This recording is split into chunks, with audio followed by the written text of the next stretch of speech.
నమస్కారం. ఈ రోజున మా కాంగ్రెస్ పార్టీ ఆఫీసులో విలేకరుల సమావేశం ఏర్పాటు చేయడానికి ముఖ్య ఉద్దేశం మన పశ్చిమ గోదావరి జిల్లాలో ఎప్పుడూ లేనటువంటి విధంగా ప్రజలు ఎంతో ఇబ్బందులు గురవుతున్నారు. రైతులు, ముఖ్యంగా ఆక్వా రైతులు వరి కోతకు వచ్చేసింది. కోత మిషన్లకి అందరూ కూడా మొన్నటిదాకా గ్యాస్ ఇబ్బందికి అందరూ క్షోభ అనుభవించారు. ఇప్పుడు అలాగే పెట్రోల్ లేదు కొంతకాలం, ఇప్పుడు డీజిల్.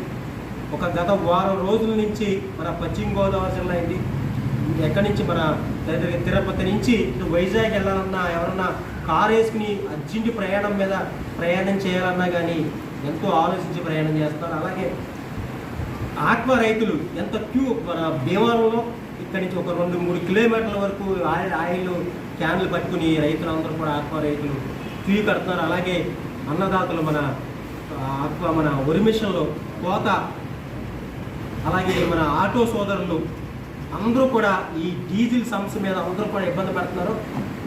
మేము కూడా ఆక్వా రైతులమే. అర్ధరాత్రి కూడా కరెంటు పోతుంది, కరెంటు పోయి 2-3 గంటల దాకా కరెంటు రావట్లేదు. దాని మీద మేము జనరేటర్ వేసుకుంటాం.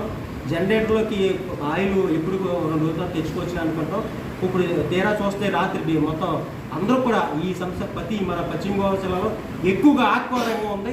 ఆక్వా రంగం డీజిల్ లేకపోతే చాలా ప్రమాదం అవుతుంది. ఎందుకంటే డీజిల్ లేకపోవడం వల్ల రైతులు ఆక్సిజన్ అందక రైతులు మన పంట పాడైపోయే అవకాశం ఉంది. అలాగే ఒకవేళ మన చెరువు ఎవరిదైనా అర్జెంటుగా మనం చెరువు పట్టాలంటే కనుక ఫోన్ చేస్తాం, ఏదైనా ఒక కంపెనీకి ఏమైనా మా చెరువు పడతాం కంపెనీకి పంపించమని చెప్పి. ఆ కంపెనీ బండి రావాలన్నా డీజిల్ కావాలి.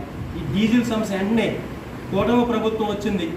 నాకు కూటమి ప్రభుత్వం, తెలుగుదేశం ఉంది, జనసేన, బీజేపీ, ముందుగా బీజేపీ ప్రభుత్వం అందరూ కూడా మేమంతా అండగా ఉండాలని చెప్పాం. ఇప్పుడు దాకా కూడా ఈ డీజిల్ సమస్య మీద ఎవరు కూడా స్పందించలేదు.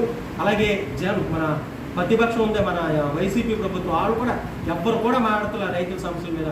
కాంగ్రెస్ పార్టీ మొత్తం రైతులందరి తరఫున కూడా మేము మాట్లాడుతూ రైతులు అండగా మా కాంగ్రెస్ పార్టీ ఉంటుంది. ఈ డీజిల్ సమస్య వెంటనే అధికారులు ఈ కూపన్ సిస్టమ్ అలా కాకుండా రైతులకి ఎంతోమంది రైతులు వచ్చి నించుంటారు, ఎంతో అందరూ కూడా ఆందోళన గురవుతున్నారు. వాళ్ళందరూ కూడా మా కాంగ్రెస్ పార్టీ మేము అండగా ఉంటాం. రైతులకి వెంటనే డీజిల్ మన జిల్లా కలెక్టర్ గారు ఏంటి మొత్తం ఇప్పుడున్న మన అందరూ స్పందించి రైతులకి ఏ సమస్య లేకుండా డీజిల్ వెంటనే అందించాలని చెప్పి మేము కోరుతున్నాం.